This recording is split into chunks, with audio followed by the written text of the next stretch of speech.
Hello, everyone, and welcome back. This is the Phenomenon Paranormal Podcast, and I am here, Christina, with my co-host. Hi, I'm Anthony. Welcome back, everyone, to our next episode.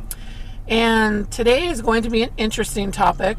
Yeah, we're changing things up a bit. I know we had previously talked about doing a live session, but interesting study came up over the last couple weeks that we thought bared talking about. Right, and the topic that we are going to talk about is time slips or time slip hauntings. Whether you're familiar with this or not, we can explain a little bit what we're talking about here. There's a couple of different ways of looking at it, because there's a couple of different things that happen with time slip hauntings. The first is that there are people living today who have experienced moments of going to certain areas or experiencing pretty much they slip through time, where they're in an area in the modern day, and then all of a sudden they find themselves in a different time, maybe 20 or 30 years or even longer in the past. Right. And they don't realize that they've slipped through time until much later. But the second part of that actually is hauntings, where you are doing an investigation and it seems like they are as aware of you as we are of them. Right, and they may even feel like they are hearing ghosts rather than the other way around. Right. So we'll dive further into that, but with our own personal experiences. Yeah. So first we'll talk about the kind of time slip where you find yourself in another place in time. Right. And there are some very well-documented cases of this. One in particular that kind of started this whole thing that we were reading about was very fascinating, especially because it takes place in a very well-known, popular, spot in France. Right, at a very early time, in 1901, right? Yes, this is well before, the modern age of the internet and everything could become widespread. This was in 1901 in what has become known as the Ghosts of Versailles. It was the summer of 1901, and there were two English ladies named Charlotte Ann Moberly and Eleanor Jourdain who made the claim that they stepped back in time to the French Revolution while they were touring and walking near the Petit Trianon at Versailles. Now, this is really just interesting to me because this is, like Anthony said, very well-known spot. Yeah. I mean, you couldn't mistake it for anything else, of course. So, this is the Grand Palace of Versailles. Right. And they were on a tour there, right? Yeah. They were touring the grounds, and they say that at a certain point they kind of became bored with the tour and decided to step outside on their own and explore the gardens and see the area, especially this Petit Trianon, which is a small chateau on the grounds, right? Right. So they were small for palace, small, I guess. Yeah, small by their standards. Beautiful building. Oh, gorgeous! And they were informed, however, when they went out there, that this particular chateau was closed for the day. So they decided to just continue exploring the grounds on their own, right, since it was closed. They say at one point they became turned around and discovered they were lost, which, could be a scary thing when you're a tourist in another country. Right, of course. So at this point they were feeling weary and they felt oppressed, and they noticed that the pleasant sunny day had taken on kind of a fuzzy appearance around them. Like the whole atmosphere around them seemed like they were out of place. And this is something I just want to make note that is kind of common with these time slips. Yeah. They mentioned feeling oppressed and sort of weak, and there is that the theory that when this happens, you are going through obviously a physical experience, a change. Yeah. So these feelings of tiredness and fuzziness is very common. Yeah. So during this moment of weakness and fuzziness around them, they all of a sudden passed an old farmhouse and saw a woman shaking a white sheet out of the window. And noticed that there was kind of an old-fashioned plow in front of this structure. And as they kept walking, they observed people around them that were dressed in old-style French Revolution era clothing. Right. There are several men who wore three-cornered hats. One of the women commented that these figures reminded her of the wax figures at Madame Tussauds. Wow. Which is interesting to know. So not only was the atmosphere kind of fuzzy around them, but the people were so in period clothing that they looked like they wax figures. Right. Right. And Madame Tussauds, of course, became infamous for her work during the French Revolution. Right. So that would make sense. Well, now, there was a man, one of the men they saw, that was kind of rough in appearance, and they even were able to describe him very well. He had sort of a pockmarked face and darker expression. Yeah. Wore a cloak with a big floppy hat, and they were kind of disgusted. Yeah. By his appearance, but they didn't even want to walk past him. Yeah, it kind of freaked them out a little bit. Right. They even started noticing that there was no light and shadow play going on, and which was unusual because it had been a really bright sunny day out. Right. When they first started walking. But then they passed another man who was more pleasant. Right. He was tall with curly hair, and they approached him, and he showed them the way to the Petit Trianon. Okay, right. So after they crossed the bridge, one of the women spotted a stately woman, they called her, with fair hair, wearing a large white hat, sketching on the grass. This woman wore a pale summer frock and looked directly at her without interest. That's interesting to me. Yeah. It's almost like she was kind of staring right past her, almost through her. Through them. Right. And then afterward, this was a funny thing.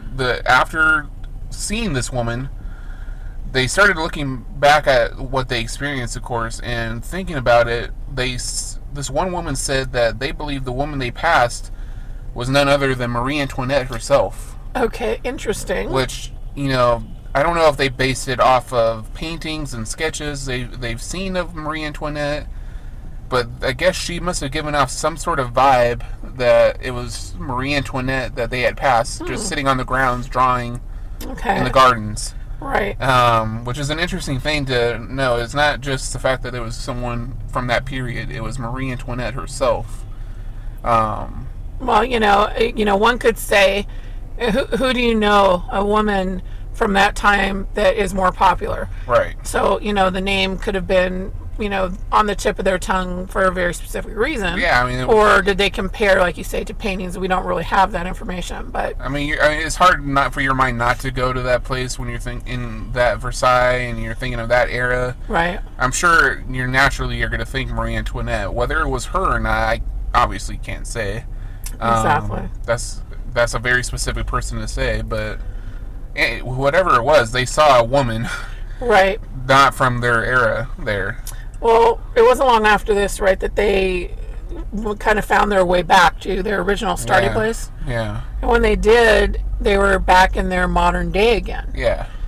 Things started looking bright. Everything, went back to the way it was. But what happened was when they told people about what they experienced, they were ridiculed. Yeah. So, which happens a lot even now when you come out with anything from the paranormal. Yeah, but what's interesting about them is that although they were ridiculed, many other people called them reliable sources because they were not young girls. They were not like teenagers or, young women, in their, childhood years. These were modern day adult women who were well educated and were at that time, educated in the principles of a women's residence hall at Hughes College in Oxford, of all places. Exactly. And one of the women actually ran her own school. So these were not, people prone to hysteria, quote unquote, or, unreliable sources or people with a track record for lying. Yeah. These were, respected women in that era. So it really lent credence to their story, despite the naysayers and the doubters. These were not women who were going to go around making up stories of time travel. No, of course not. And even when they they wrote a book about their experience. They didn't do it under their own names. They used pen names. It didn't come out until after the death of which one? Jourdain, correct? Yeah, in 1931. Right. That was when they released, that it was them that wrote it, but they wrote a book called An Adventure, Right. and they published it in 1911. And they actually in the book released a portrait of what they believed Marie Antoinette looked like at the time. Right. There's a painting, a portrait of Marie Antoinette that reminded both women of the woman that they saw in the park. Exactly. So they were fully convinced that Versailles was haunted, and that what they experienced that day, that they saw ghosts. But were they ghosts, or were the two women what the people of Versailles back in the French Revolution thought were ghosts? Right. That's the question. That is the question, because of how it happened. Because it wasn't as if, and there's a very big distinction here to me. There are plenty of people that to this day, they can claim to see ghosts, spirits, what have you, but it's in the frame of it being the current day, and they see something, out of the ordinary, whether it be a shadow, whether it's a mist, one thing or another, in their current time.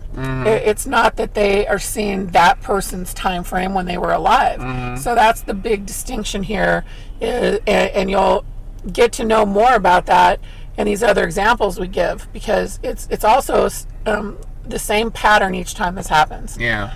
So it's you walking through your normal day, and all of a sudden you're finding yourself in World War II era. Yeah. Literally in a completely different place and time. So, I mean, it's fascinating to me. It's almost as if these individuals with their experiences, they pass through some sort of barrier without even knowing it. right. Whether that barrier is constantly in the area or it just was moving, I mean, who can say? But to me, it's fascinating that hazy quality that they talked about. Right. It's almost as if they stepped through like a film of moisture kind Right. of thing, and kind of the atmosphere took on a whole nother quality, like an ethereal quality. Right. It's like you're in a dream. Yeah. But you're fully awake. Yeah. You're very aware of your surroundings. Your surroundings are just different. Right. So, we're going to give another example here. More recent one. More recent years, these things have happened. Yeah. And one of those was in the 70s. And this is another case that has been very well documented. Has its proponents and its skeptics, much like all of this. Right. Because much like current day hauntings, it's very difficult to prove the paranormal. Right. And it's, a lot easier for people who don't believe in anything paranormal to negate what other people's experiences are. So this one from the 70s is the case of two British couples that were on holiday together. It was actually featured on a British television show back in the day. Right. Called Strange But True. Exactly. And this case has these two couples, the Simpsons and the Gisbys. They were driving through France on their way to Spain. And they wanted to stay overnight somewhere. And they found this quaint, old-fashioned inn. Yeah. It was very cheap. The food was good. And they decided on their way back they would stay in the same inn. But on their return home, or backwards on their journey, they couldn't find the place that they were in. They spent a lot of time looking for it. And back at home, when they got home, the photographs that they took on that trip, they hadn't developed. Right. Other photos that they took in different places along the way had been developed. They could not find one photo Right. from that location that they were in. Well, it was interesting to me when they described, the state. Excuse me. Technical difficulties. Yeah. Excuse us for a moment. Sorry about that. That's okay. It happens. But both couples, they both went to look at their photos, and even the negatives were missing. So they didn't have anything that they could show that happened on that trip. And I had even read further about this case that, when they went there, they found this place to be very quaint, but they also found certain things strange about it. Yeah. The people seemed to be dressed in clothing that were definitely not from that time. Yeah. Very old. When they say the prices were ridiculously cheap, it was kind of how we look back, or maybe even my parents would look back in the past and reminisce about how it being a quarter to go to the movies. Yeah, I mean, their stay at the hotel, from what I was reading, was a fraction of what they would pay normally. Absolutely. At any hotel. And they actually commented on this because they had to stay at another hotel Right. shortly after their visit there, and it was 200 francs. Right. Which compared to, what did they say, like 15 francs or something? It was about 15 or 19 francs that they paid at the other inn that they went to. Inn that they can never find again. Right. I mean, you don't hear about those prices, even if it was a small town with maybe, old-fashioned, values. That's a major difference in price. Exactly, completely. And people in the area, when they went back to look for it, they asked other locations in the vicinity about where this inn was, and nobody knew what they were talking about. And the person who had recommended this inn to them when they first arrived in this area, when they described it to the people later on, they said they had no one working there to fit that description. Exactly. Which was interesting to me. So it wasn't just the inn itself that seemed like out of time. It was the person who recommended they go there to begin with. It just seemed non-existent after the fact. Yeah, so that was an interesting fact to me. And these couples have stuck by their story for all these years. I mean, they have never faltered, and all of their accounts matched. And the film reel where the photos didn't develop, it was interesting that they noted that people looked at the reel and saw that images were taken, they just didn't develop. They didn't print onto the paper. Right. It was as if whatever they had taken had been kind of ripped out of time. Yeah. I mean, how can something be processed that's no longer there? Maybe. Yeah. I don't know how it all works, but this is the thing. Normally if somebody is just fabricating something, it's one person. You might say, okay, maybe a couple could come up with something like this. Right. But we have two couples with the exact same story, who are sticking by it regardless of the fact that people don't want to believe them. Yeah. So, I mean, could they still have made it up? Sure. But to what end? Did they, become famous off of it in a good way, or was it more ridicule and disbelief? It's one thing if it was late at night, they couldn't find their way back, on their way back from the trip. Okay, you can say maybe they just forgot where it was that they were. But when you go and ask around town about this place and no one has any clue what you're talking about, right? That's strange to me, because even if you're not looking in the right place, if this was a inn in the area, locals should know about it. Of course. Even if they don't go there themselves, or if it's not the most popular place to stay, locals would know if an inn was in their area. Exactly. At least an inn at their current time period. Well, right. And when they had gone the first time, once they took this road and found this place, they, it was very open and not a lot of things around it in particular. So you can imagine that, as days go by, right, in our current time, a lot of might be built around, over it, around it. But they were certain they were on the same road. Yeah. So, nowadays, of course, we have GPS and everything to tell us where we're going. Right. And landmarks even on our GPS that we can look up. Right. But, it's interesting that this doesn't just stop in the 70s. We continue to go on into the 90s into one particular area as well. That was in Bold Street in Liverpool. This was interesting to me because of who told the story. Right, and it began, in the 90s, a lot of stories were told about this same street, but then this incident... It became something of an urban legend for the people there. But this one particular story was told in 1996. This happened in 1996 in July. And it was told by a Merseyside policeman. So this was a police officer reporting this in the area. And when you think about it, when somebody in a position like that report something like this. Mm-hmm. And we've seen this too with the cases in the military when people came forward with paranormal activity. Yeah. They're risking a lot more than just the average everyday Joe Yeah. if they're not believed. And It's I mean, more than just their personal image; it's their professional image exactly. as well. So this police officer, Frank was his name. He was actually off duty at the time, and he was shopping with his wife Carol in Liverpool during the afternoon. So they were at Central Station, and the couple decided to split up and go their separate ways to go get different things. So while his wife was buying a book at a place called Dylan's, he went to go look for a music CD that he wanted. Afterward, he found himself on the incline near the Lyceum Post Office, which leads onto Bold Street, which is the street that everyone talks about. Right. They were planning to meet up there, him and his wife, and suddenly he noticed that he was surrounded by a very eerie silence. It was as if the whole street had just gone quiet. Right.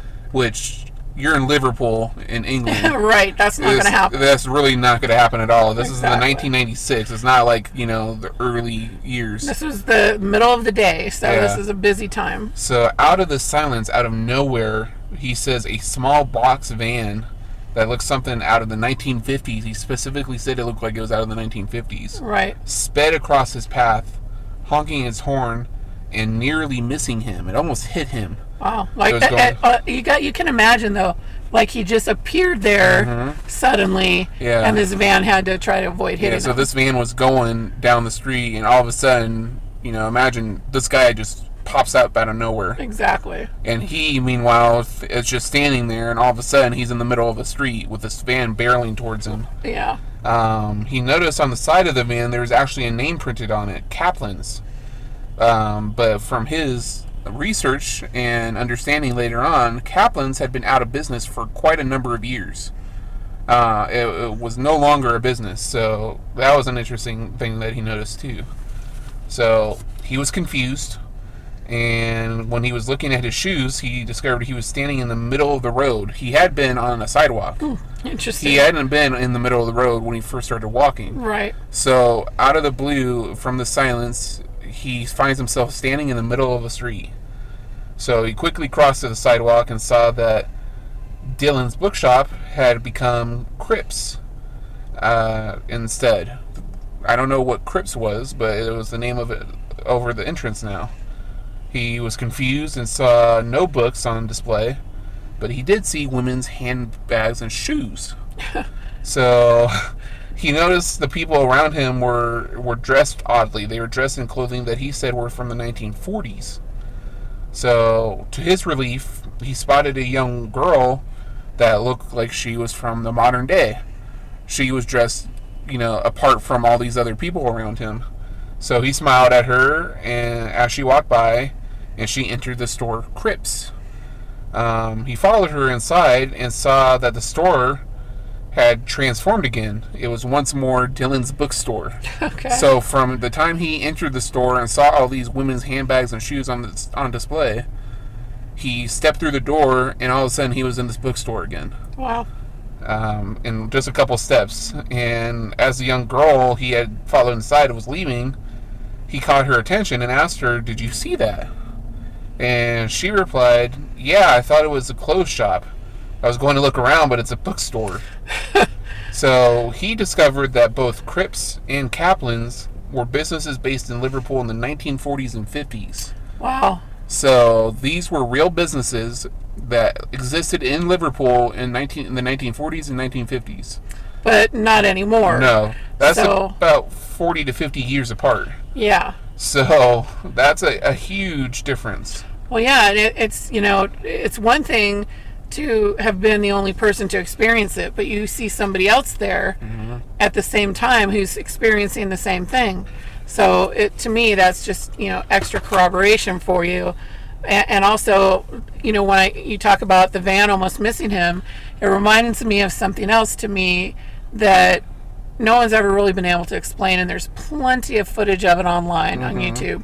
But these instances of people driving through intersections and there's nobody there, but all of a sudden you can see that it's obvious they're had just crashed into something, but there's nothing there. Mm-hmm. Okay, is it time slip where suddenly in this other place and time there was a vehicle there all of a sudden, and that time intersects? There's a lot of videos like that I've seen that, you know, you have to be kind of, you know, skeptical up to a point. So you go, okay, this one could be edited, this could be special effects. Right. But there are other ones that have been run through programs and cannot be explained, where people are driving down the road, it's completely empty street, and all of a sudden the car in front of them swerves because there's a person standing there. Right. Or a car out of nowhere appears in front of the other car and they nearly crash. Or, you know, you're going through an intersection and all of a sudden a car appears out of nowhere that was not there before. And there are actually places that I know of. There's, I think, one in New Jersey, if I'm not mistaken. I'd have to do more research on it, but they call it a crossroads because there's an intersection where the street signs are kind of merged together as if they are trying to occupy the same space. Interesting. And the street lights are exactly the same. Okay. But yeah, there's one of the street lights, it's a different order of the colors than the other one. Oh my. It's really odd. It makes no sense. It's as if these two places are trying to occupy the same space. At the same time. At the same time. Okay. That's interesting. I didn't know about that. I'm going to have to research that one too. Yeah. So. That's really interesting to me. And we actually have, and we love to have this from, you know, people that are either our listeners that we come across here where we are located, which is in Southern California, in the high desert. And we have a story to share from someone who wants to remain anonymous. Yeah, but this is great because you guys are actually reaching out to us and wanting to interact. And like we always say, we're happy to share your story whether you want to be anonymous or not. So this is really cool to have this kind of interaction with everyone.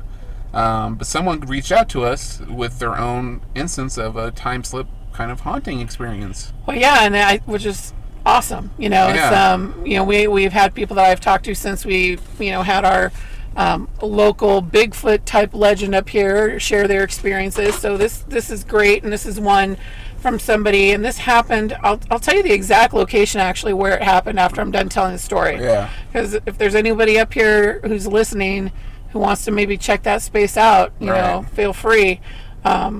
This is a story from this woman who was driving with her daughter in an area that they knew very well, and it should only have been a short little drive to go do what they were doing. I think they said they've taken this route many times. Many times. So it's not like it was a brand new area to them. Exactly. They had a destination they were going to. They knew it, and this is her story. I was driving on a side street. It should have been a quick drive to our destination. And as I'm driving, I realize it feels like I've been driving for a long time. Longer, of course, than she should have been driving, I'm sure. And I looked at my daughter and said, "What's going on?" Yeah. And she said, "I don't know." And they were both sort of starting to wonder if something's not right. We looked at the houses, and there was no one outside, but there were older cars in the driveways. I'm thinking like cars from the 50s. I keep driving, and then I see the park. This is a park that I know that I had to drive by before I got to my destination. Right. And it's like we kept driving through a time warp, like that kept repeating. Right. And they both sensed it, and they were very scared at the time. So I'll tell you where this happened. This was in Barstow. Barstow is a little town that's on the way to Las Vegas if you're driving through on the 15 freeway. Anyone who lives in the LA area who drives up to Vegas will know this area because it's a very well-known pit stop area. Exactly. For people making the long trip up. Right. There's two places to pit stop on the way to your drive to Vegas once you leave the Victorville area. Yeah. Which is, you know, sort of this, like, there are several little towns, all Victorville, Apple Valley, and whatnot, and then you go from there, and the next place you're going to hit is Barstow, which is the main stopping point for travelers.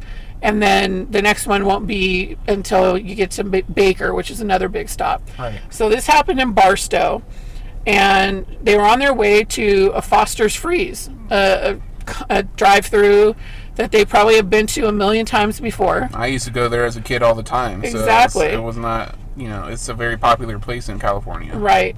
So this was on Buena Vista Street, in the middle, sort of the middle of town. Mm-hmm. So if you know where that Foster's Freeze is, in the middle of this Buena Vista Street, you should be able to drive this area and see if you experience something similar. And that's why, since she knew this area, that she felt it was really strange that it was taking so long to get to the end of the street. Mm-hmm. And things at that point felt so kind of out of focus that she had to just concentrate on to keep driving, she would tell herself, just to get out of the area. Mm-hmm. And finally get to their destination. So I know that I can imagine a certain, let's say, going to get my prescriptions, and I've been there a million times Mm-hmm. since I've lived here, and then suddenly feel like, why is this taking me so much longer to get? And then everything looks different. Yeah. So that's a very good example of what we're talking about here today on time slips. This is modern day, so Right. this is not something that has stopped. This is a continuous thing. Exactly. And there's probably cases even older than the first one we talked about that just have never been reported because Right. people probably have never had the words to describe it before, Well, right. And then, as we have heard in a lot of these cases, people will ridicule you if what you're talking about is anything outside of the norm. I mean, before H.G. Wells, the time machine, who really ever really sat there and thought about time travel Well, before? there is one person Exactly. that we were just talking about, which is, the famous inventor and genius Nikola Tesla. Mm-hmm. He actually is one of the people that sort of, I think, ran with this idea of time slips and time travel in and of itself, in that he claimed and he invented a lot of things that people don't realize. One of his biggest competitors was Thomas Edison. Mm-hmm. And it's said that Nikola Tesla had invented the concept of electricity before Thomas Edison. Yep. So he invented a lot of things. And one of the things that he claimed is that he had a machine that could allow him to time travel. And he had claimed to experience time, not just being in the past and the present, but also the future simultaneously. All at once. All at once. And So that idea doesn't seem too far-fetched when you look at some of his inventions. I mean, we're talking about Nikola Tesla here. He was the famed physicist and a mechanical electrical engineer. He created some of the most brilliant inventions way ahead of his time. Way ahead. I mean, we're even talking about, we were reading up on it, and he, came up with the concept of wireless energy and communication with devices before it was even a concept in our modern era. He actually theorized using the ground as a conductor to send the signals and energy from one component to another. Right. And that's just a small example of what his mind was capable of. Yeah, exactly. I mean, when mean- you really think about it, because you said, when you talk about wireless technology, his inventions and his documents and everything, that all of his studies were the reason why we have things that we have today. It's the reason why he had the technology way back in the early 1900s and maybe even late 1800s of the technology that we use now for cellular telephones. And this will get a little bit into conspiracy theory area when we really talk about Tesla here. So fair warning for you guys, this will be a little conspiracy theory here. But there's a lot of evidence that suggests that the government and certain individuals of his time kind of, made his work seem more theoretical than it actually was, because they wanted to hide this technology for themselves. Exactly. I mean, he was working for the government before his death during World War II, there was right? a specific figure who said that his work was purely theoretical, even though he had several papers and trunks and files and machines. And technology that had already been proven. Yeah, he proved it. Well, let's get into the time travel thing real quick with him, and then we'll move on to Tesla himself, I think. Right. So, he was always going against the grind. He was always, pushing the limits and, theorizing that things could be possible that seemed impossible. And one of these was an experiment he did in 1895. So this was well before the 1900s here we're talking about. Right. Well before that original case we talked about at the time slip in Versailles. Exactly. So this was 1895, and during this experiment he suggested that both space and time could be molded around humanity's very own perception of the world around them. So our own perception of reality could bend space and time. So he mentioned how everything is about numbers, how numbers can always be influenced, and that's where the Philadelphia event came from. Mm-hmm. So, on a submarine called the Eldridge USS, a strange color seemed to take over this area, and it caused it to go completely invisible for a short period of time. You imagine, this is a huge carrier ship, the Eldridge USS, and it went invisible. It was like a green sort of glow. Yeah. And he did this, if I remember correctly, he had the idea of using copper piping, right? Mm-hmm. Out to encompass the entire outside of the ship. Yeah. So that when that electricity was conducted through his copper piping, it's going to create this glow and this illusion to make it invisible. Right. And this was something that the government wanted to harness for their warships. And yet, this is the interesting thing. The government was involved. They wanted to harness this for their warships. But guess what? The United States of America has stated that there's no record of this experiment having taken place. Of course. And denied any accountability for it. Right. However, Tesla was not about to hide this fact that he did this test. And to his dying day, ironically, he claimed that he was able to see both the past, present, and future all at once, simultaneously. So this was a huge blow to his mind and caused him to suffer for the rest of his life. Right. It makes you wonder what it was he actually saw. If he saw the past, present, and future all at once, what was going on? There hasn't been a lot of good in the future, that's for sure. No, So, I mean, look what's happening nowadays. I mean, Exactly. It makes you wonder what he saw coming. But that would haunt anybody, I think. yeah, I mean, obviously, the idea of, we could travel to another time. Very enticing. right. But the question is, what time? I mean, could you ever be certain where you'd go if that was possible and what you'd see? That would stick with you, But the idea for me that is really intriguing about that is the fact that he had the documents to prove that he knew and could prove the technology that we use today way back then. Yeah. And how did he get that knowledge? That is the question. Is this a man who was just so brilliant that he just knew all of this and knew how to do it, and his mind just worked on levels that we can never imagine? Or is it that he really did learn things From the future that he brought back to his time, but yet it was so far out of the realm of reality for everybody else that it wasn't harnessed until much later? And how much of that did the government keep under wraps for a time, which we could go into, but I will just say, for the purposes maybe of our time today, if we start opening that can of worms as to what happened to his files in 1943 specifically, we encourage you to look that up, and you will probably find it very interesting. I just look up, for those interested, his death in January 1943, the circumstances of his death, what they claimed was his death, and what was mysterious about it, and then look up the FBI's special branch known as Alien Property Custodian. Yep. Look that up, because if you look that up, you will see that there's a lot more that goes on into the government seizure of Nikola Tesla's files than anyone ever thought possible. It's a voyage down the rabbit hole for sure. And then look up who was in charge of looking through those files. Yeah. That will send all you conspiracy theorists into a tailspin when you see who it was that looked over Tesla's files in 1943. Right. And claim they didn't have a lot of merit.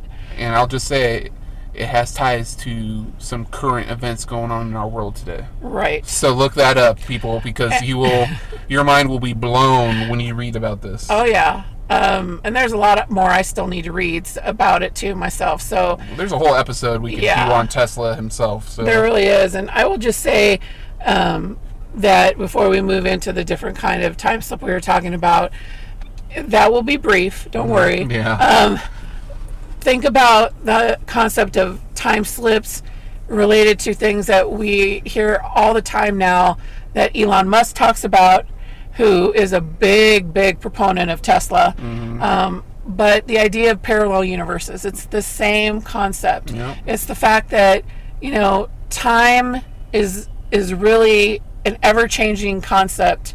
And the idea that there is a world just like ours that is just in another time, and that the two sometimes could converge. So think about that. The concept of parallel universes itself is pretty much, when you have a decision put before you and you have one of two paths you can take. You take one path. The theory is that a whole nother world is created for if you had taken the other path, if you had chosen option B instead of option A. And you may not currently be aware of it. Yeah. But that option and that time frame is there. It's just without necessarily your knowledge. It exists, not on the same plane, but in the same space. Right. So I'm almost as if it's another time, right? Another timeline. Exactly. So that will lead us into, I guess, the other aspect of time slip hauntings. Right. And maybe we'll do a whole episode on parallel universes. We don't know. Oh, that could be a multi-episode series for me, but month-long series. Yeah. But let's talk about this other concept of time slip hauntings, and this is something that, to us, we have experienced, I think, in our investigations. And inadvertently, not something we sought out. Oh, no. This is just kind of something we've noticed, especially lately. The last few sessions we've done with the Estes method, have kind of shown us that this is a possibility. Right. And just so that we can explain this, it's, we obviously, on our very first episode, we gave a little example of our work with the Spirit Box. Spirit Box is a device that uses radio waves, and it zooms through radio signals at a very high rate so that it doesn't land on a specific radio station for any length of time. It's literally a split second to where it jumps from signal to signal to signal. And you can tell the difference between, a snippet of a song you catch as you're zooming through, or a radio program, and then actual communication, because they're very distinctive in their approach. Once you have been listening any number of times, you start to really be able to separate that sort of chatter from what you might, for a split second, pass on a radio signal. And what the zooming through these signals does is it creates white noise. And white noise is supposed to be a conductor for energy, to allow you to maybe communicate with residual energy or spirits, as however you want to call them, on the other side, wherever that other side is. So that's also a big question. But for us, we've worked with the Spirit Box in different ways, just straightforward, where you can just hear the communication on a speaker. We've worked with it through the Estes method, which, you're basically doing a sensory deprivation of very dark, complete blindfold. You can't see anything. Noise canceling headphones, so that cancels out all other noise, and you can really get some good communication that way. And there's also another entirely different method that we'll talk to you about on another episode. But we've had this happen throughout, where there are moments that it sounds more than, say, someone that we can hear and they realize that they're no longer here, type of thing, and they're either an intelligent communication or maybe just a residual haunting where they keep going through the same scenario repeatedly because it's one of the last things maybe they remember, or it's a memory whose energy sort of imprinted. And those are very common. However, the time slip thing comes where we hear someone, but what we're hearing is that they are speaking as if they think they're alive, and they're hearing somebody that's not in the room, much like we are, but they think that we are the ghosts, Right. for lack of a better way to put it. We had one recently where it seemed like two women we could hear distinctly, and one of them was telling the other one, I can't hear her. And the other one would say, she's right there. And they're talking as if they shouldn't be hearing us, and don't understand what's happening. Yeah. And so there's a movie that's a very good example of this, right? Oh, yeah. One of our favorite movies for ghost kind of movies is The Others, starring Nicole Kidman. Right.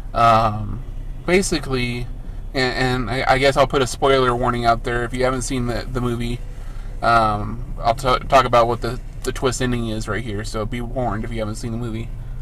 But the movie ends, and the Nicole Kidman and her children realize that they are actually the ghosts haunting this home.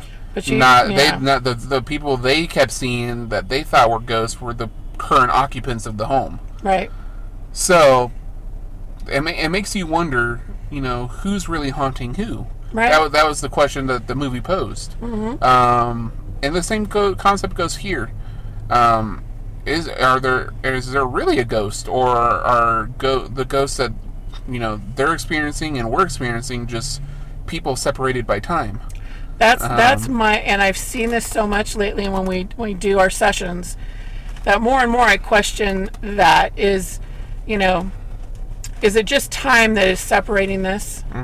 Is it, is that just an one-off episode of something, or, is this how it always is? When we do sessions, we try and ask, what's the last thing you remember before you died?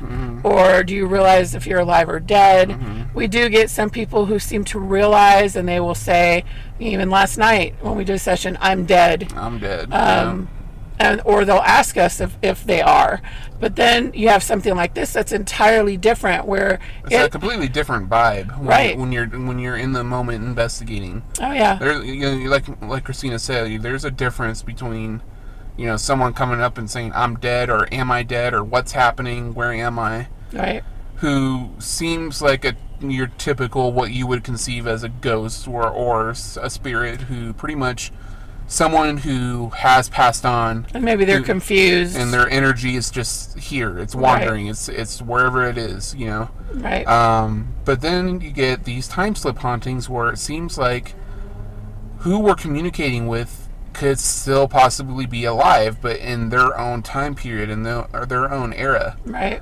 And it's strange because from my own personal experiences, I've had experiences where I heard my own mother and sister in the home talking when I was supposed to be home alone. When I was younger, as a teenager, I'd be at home. My family would be running errands of some sort, and I'd be home alone. And I'd be inside, and all of a sudden, I would hear my mom and sister talking in the home. As if they were there. Right. I've read a lot of stories of people who go through that same thing. Yeah, and then I go inside, and of course, I'm still alone. My mom and sister are not back yet. I would text them, and they would say, "No, we're still not there." But I could hear my mom and sister having a full-blown conversation. And I had that happen as well, standing in the kitchen doing dishes when people were not there, and hearing Mom right behind me that sounded actually like my daughter. Yeah. But she wasn't home. So, I think that, when people experience that, I think that's a very real possibility that we're just hearing something from another time. Yeah. And even when we did one of our earliest sessions on the Spirit Box, there was somebody who came through and said Mom that actually sounded like my son. Right. Asking for me. So, that is what a time slip haunting is, and ironically, we've had times when it even sounds like a whole group of maybe paranormal investigators seem like they're investigating us, right? Which is such a trip when it happens. It's really weird because you sit here and you can say we know we're alive. We are the ones doing the investigation, and yet Right. you're connecting to someone, whether it's in the future or the past, who knows, but you're connecting with someone who is doing their own investigation. Right. That's such a trippy concept. It really is. And again, I personally am not saying that the time slip hauntings are the only kind of haunting. No, I think there's various. I think that there are, the energies or spirits or whatever you want to call it of people who have passed on, who are no longer living, who can travel around. I also believe that there are instances where a person's energy can be imprinted on the environment, Right. or on an object or what have you, and that it just kind of replays like a movie. That's your residual haunting. But I think these time slip hauntings are a whole nother thing. I think it's a unique concept that you're being haunted by the past, Right. or the future, Or the future. Right. and it's not necessarily the past or the future of a dead person No. or entity or whatever. But it's just the layer between the past and the present is thinner. That's what I think. I think there are certain places where the veil is thinner than everywhere else, and we say the veil, and whether that describes a thin layer that separates places and time. I think that could definitely explain these types of situations. And what we would like is if anybody has other further stories of time slip hauntings where they have experienced something similar, I mean, I would love to hear it, and we could talk about it on the air. We know things exist that we can't see, but we know they're kind of like the ozone layer, okay? Exactly. The ozone layer is actually repairing right now because of the way things are in the world, but we know that over time, pollution and everything has created holes in the ozone layer that lets in, solar radiation and, all this stuff, right? Harmful to the environment. But the ozone layer exists, even though it's not visible, it exists to protect our world and the inhabitants from certain things in space. So why would it be out of the realm of reality? If an ozone layer we know exists, why can't there be another kind of similar thing, another layer, but instead of separating our planet from the rest of space and the energy from it, what if it separates time? Or what if it separates reality? Right. What have you? There's a lot of scientific studies out there now to really show that this is a possibility. Quantum physics is a real interesting read when you really look into it really get as to lost. what happens, and you can. And when you talk about space, and I know we have to wrap up the episode, but when you talk about space, the last thing I will leave you with this concept is, NASA's recent footage of a black hole, and just would it swallow up a star? Yeah. And you could actually see it being sort of engulfed by this hole, and then it closes up and poof, it's just the flatness of space again. So where does it go? That's the question. Are the markers of time different in space? How do things happen here as opposed to there?